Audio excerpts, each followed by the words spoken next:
Hello and a very warm welcome once again to the Change Exchange. My guest, I think, needs very little introduction, Arno Carstens, and I have to actually have it in front of me because I can't remember it all. 12 albums, 5 with Springbok Nude Girls, 1 as part of the Electronica project. Maybe I must ask you about that. 6 as a solo artist, 5 summers. Het jy dit allemaal op jou muur?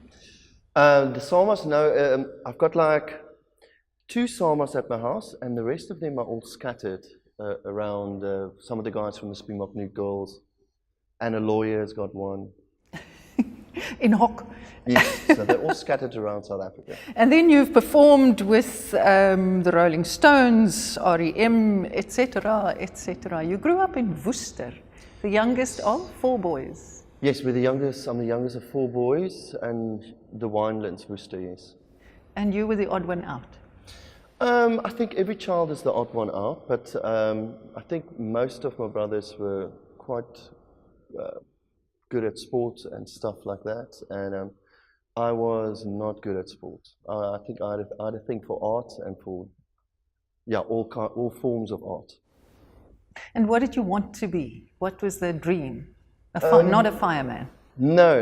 Oh, well, number one, I wanted to be an archaeologist or scientist of some sort. But then eventually, of course, then I found out I'm not so strong academically. And then my mum, and also I wasn't good at sports, so my mum said, maybe I must try and learn how to play the guitar. I think that was in standard 5. So, and I was mad about music. I love music, and I used to do a lot of choir singing. And then I realized that, in a way, I can write better songs than what I thought was on radio. How old were you really when... boosted my confidence in the writing section. How old were you when you had that insight? 15, 14. Yeah. And you really believed from that day that I can do this? Yes, because I had you know, for me, growing up with 3 brothers, I went individually through their teenage years. So for me, the beginning of Black Sabbath, Led Zeppelin, and then the New Wave era, then the Bob Marley era, and the Doors, going through all of this and seeing what joy music brought to them as teenagers. For me, seeing that happening from a distance, I really thought that this was a good thing. A very positive thing. Did you think you could make a living out of it? Yes. How do you say it? You know, when you're young, ignorance. Through ignorance, you don't really care much. It's just about the feeling that it brings to you. So for me, I definitely thought I could make a living through it. I didn't know really what it means to make a living, but you know what I mean. You went to study graphic art, but that didn't really work for you. No. Somewhere in high school, I really got into fine arts. And then a change happened to me where I really thought, okay, when people ask me what I am, I would say I am an artist. So after the army, I wanted to go study fine art. But because of my parents, they said, no, there's more money in graphic art.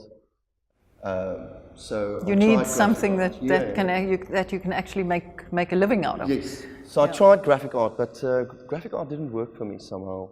So I left that and did nothing for 6 months, and then I got the opportunity to study litho machine mining, which is printing. Printing of you know, anything from egg boxes to whatever. So I studied that, and I did that. I was an apprentice for 2.5 years, and then in that 2.5 years, the Springbok Nude Girls started, and we started to make more money through the Springbok Nude Girls and being an apprentice litho machine miner. So I said goodbye to that job. Kind of moved over. Yeah. How did that group start? How did you get to know each other? How did you start playing together?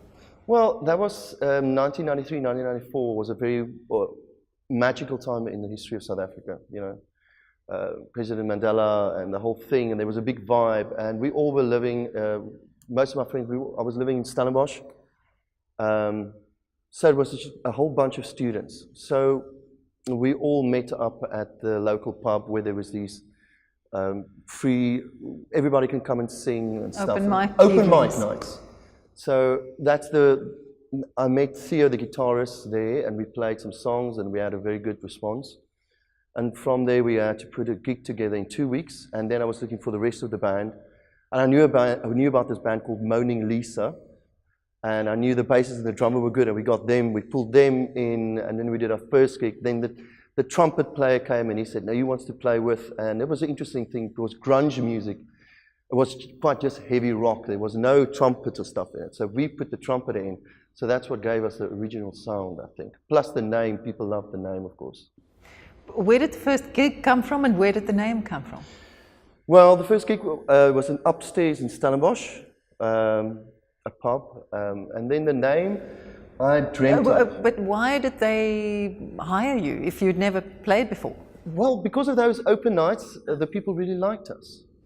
So they said, put something together and... Yes, come play here in 2 weeks' time, put a band together and something. So it was a very fluent evolution.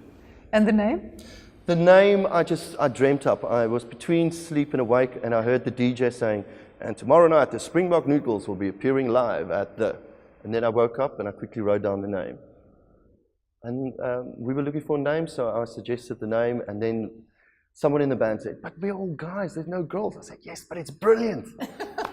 So once again, you know, ignorance and youth, it's a brave and wonderful thing. How old were you? I think, I don't remember, I think 24, 25, 24. You've always believed that the name was part of what actually made it happen in the beginning, because it was so special and so different. Yes, I think, you know, having a cool name, it's got to do with the years of growing up listening to the Voelvrouwbeweging, Johannes Kerk or Koos Kombuis. It's like all these like cool names. So of course when it was our time, which was just after the Voelvrouwbeweging, I thought the band's got to have a good name. Otherwise the Beatles is not good enough as a name. I'll be crucified for that one, of course. What was it like when you could let go of a salary because you were earning enough from gigs? That was wonderful, because I was not made for 9 to 5, working 9 to 5. You know, that didn't work for me. I remember I used to, on Thursdays, I used to get really happy. And then on Friday nights, I used to get kind of sad. On Saturdays, I was really depressed because Sunday is the day before Monday. So that's the way I experienced. Yeah, I wasn't a good printer. I mean, I used to be a waiter as well. I was a terrible waiter as well. So the only thing I can do is something to do with the art world. What is it like walking onto the stage and you have your audience and you feel them responding? Well, if they respond to something and things are going well, then wonderful. Not every day you're in the mood for, you know, you get your good nights and your bad nights and stuff like that. But you might walk onto the stage not knowing how the night's going to go, but then suddenly after that first song, you turn into a different person, and then it's just an incredible experience. Why did you start in English? Because we grew up listening to English music. Like I say, Led Zeppelin, all these bands, everything was English. I know in the 80s, the later part of the 80s, I got into the Voelvrouwbeweging. But other than that, for me, the music I was listening to was Sonic Youth, Nick Cave, and so by the time that we started making music, we wanted to make music that we were listening to. Also, there was this vibe that for once we were not banned as South Africans, and we wanted to be part of the world kind of thing, and want the world to hear our voices as well. So therefore, the only way to do it is to sing in English and to be part of the world. And also, every generation does their own thing. I believe the Voelvrouwbeweging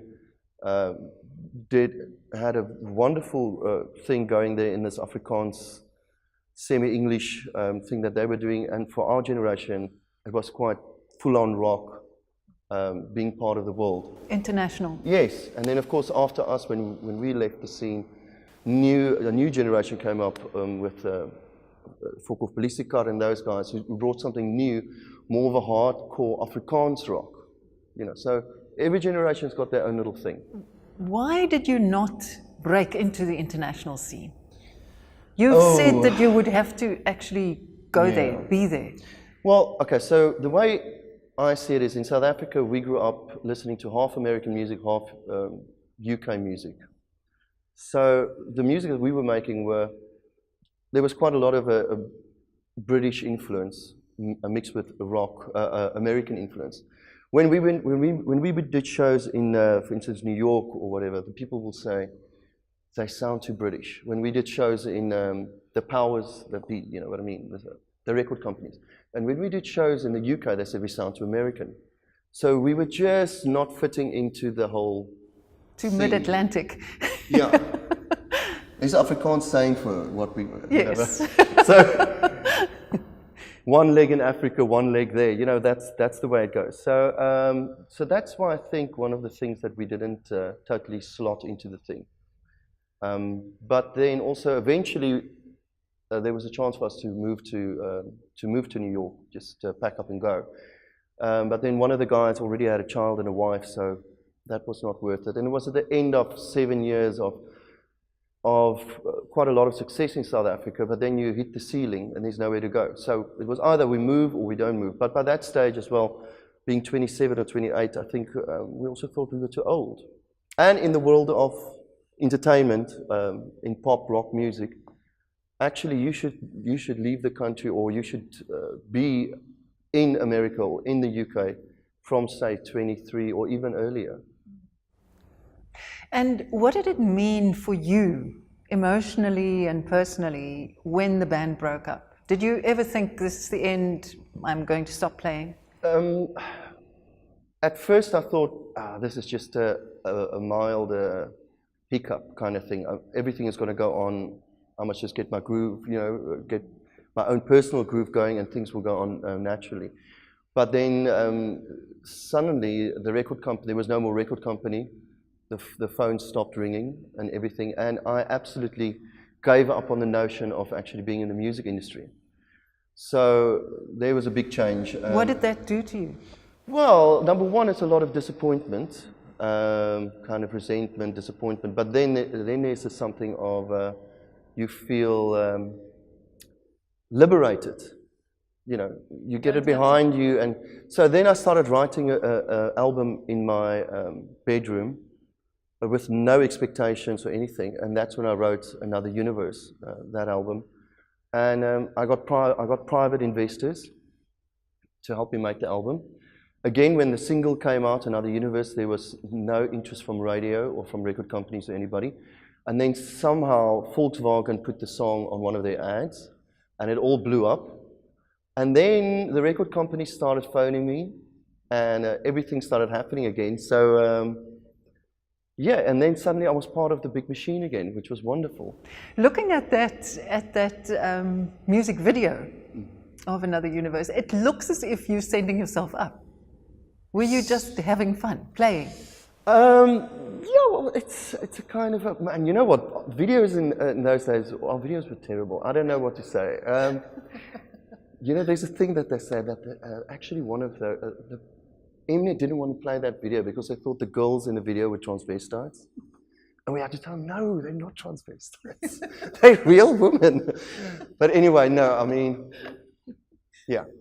And about Another Universe, you said you were singing directly towards South Africans. You were saying, we're not living in the West, we're not coming from the East. What was that about?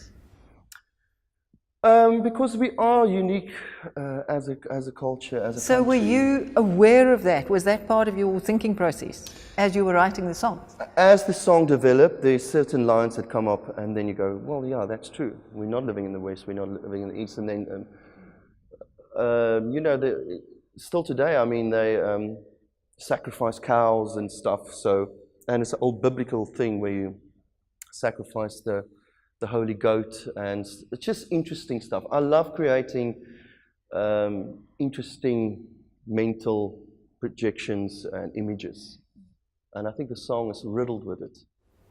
And the decision to then start writing in Afrikaans again, where did that come from? Well, I got the Sony Music and Select Music last year or the year before gave me the opportunity to do an Afrikaans album.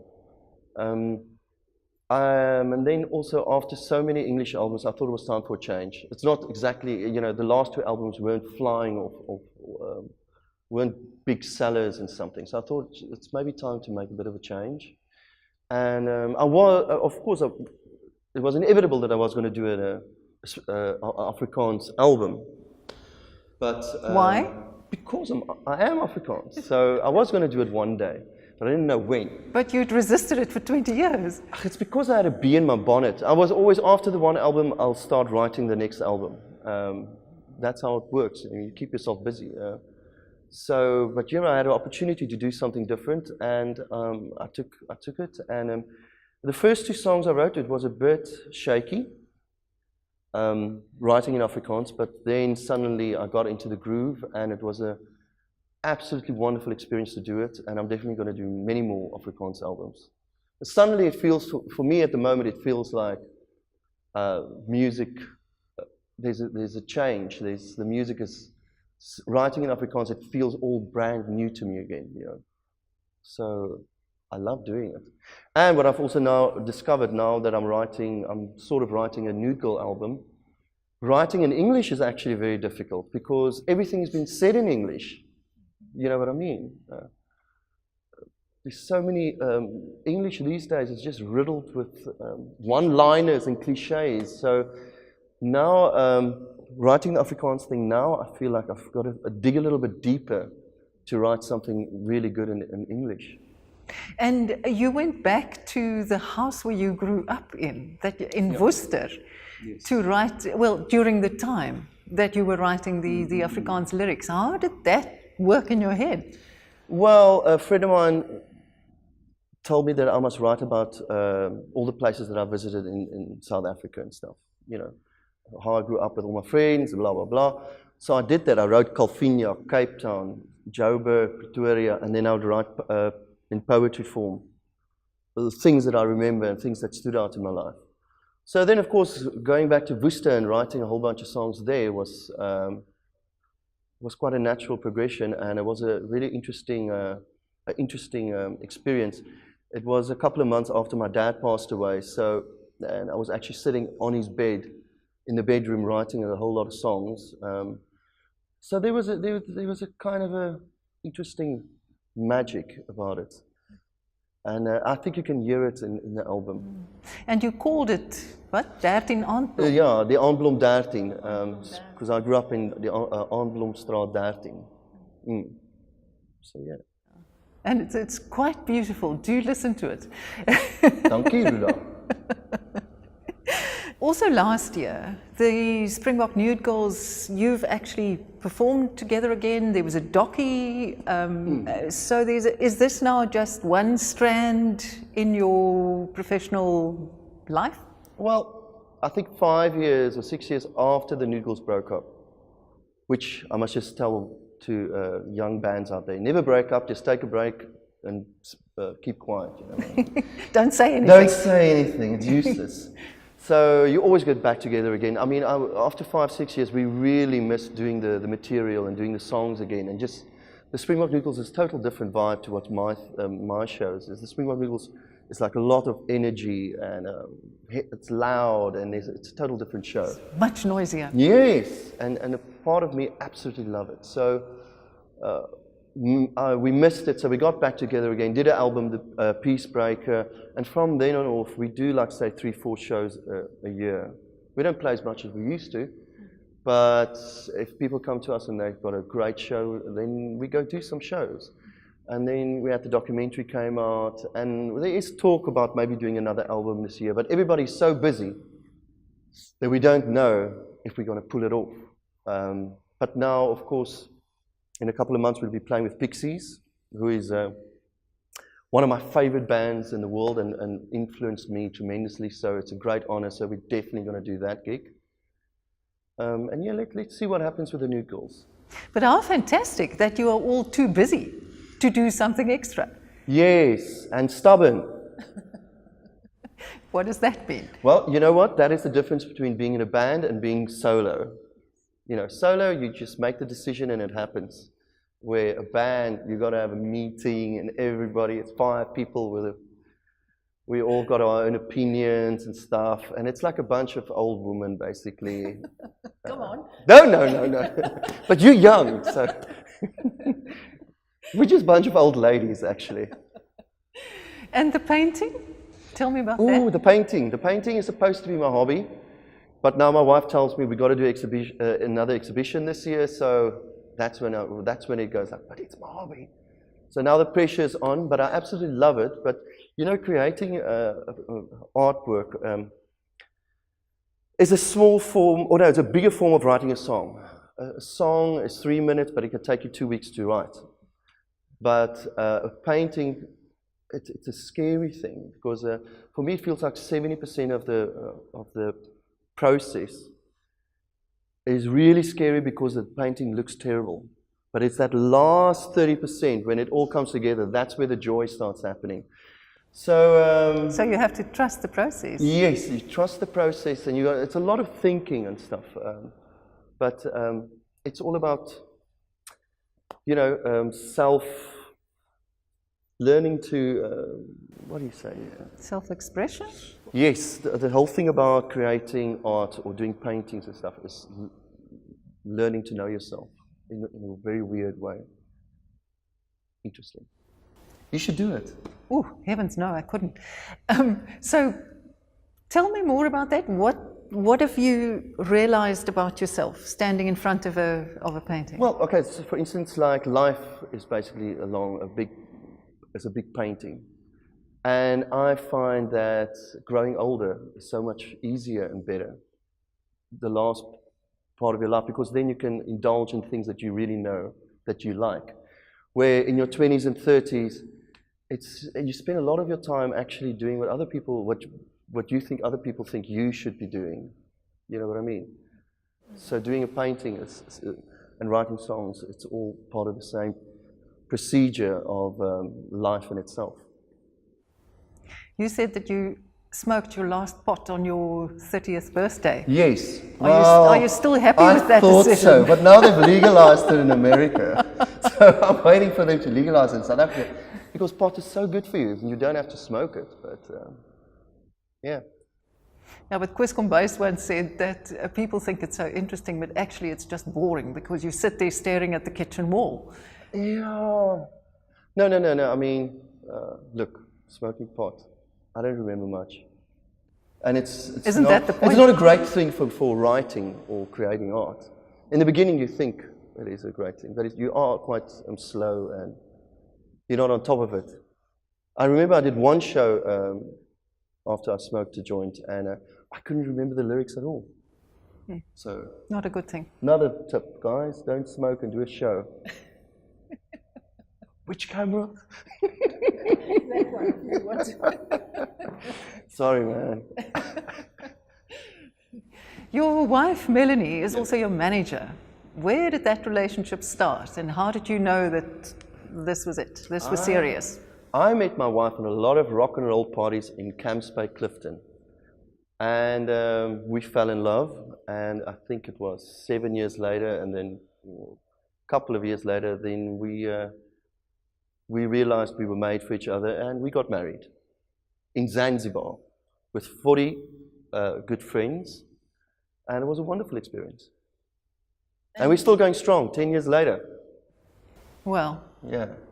It gets better. Like I say, everything gets better with time. I'm going on for 40. Wow. And it gets better? It does. Oh. And now you have a little boy. How old is he? He's turning 5 this year, and he's incredible, wonderful. His name is Hayden.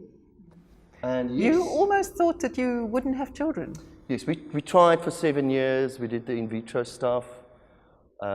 But then the story that so many other people share with us, once you give up on the in vitro thing, that's when the magic happens. Yeah. Can you remember holding him for the first time? Yes, I will never forget it. It was incredible. What a weird feeling. I was scared I was going to break him. Yeah. Were you there when he was born? Yes, I was there. No, it's magic. And he has changed what your attitude to your approach to your songwriting as well, slightly. No. No? No. I don't think so. No, it hasn't changed my attitude towards songwriting. But you've said that you need to grow up, that you can't write the kind of lyrics that you did at 25. Yes, of course, but you know, my lyrics was never that racy in any way, so it's... So you were always grown up anyway? No. Look, there's some stupid lines that you've written, but that's just bad writing. But I mean, there's a lot of other things that he's brought back into the family, like a definite love. We don't fight as much as we used to, because you don't want to fight around the child, you know what I mean? So there's a whole vibe of love in the house, and a lot of patience, a lot more color, and just a lot more beauty, and not as much partying going on anymore, more controlled environment. So it's rustig. It's wonderful. And tell me something about the house. Well, so we live basically, I call the house the boat, because from every window you can see the sea. I mean, it's absolutely, it's paradise.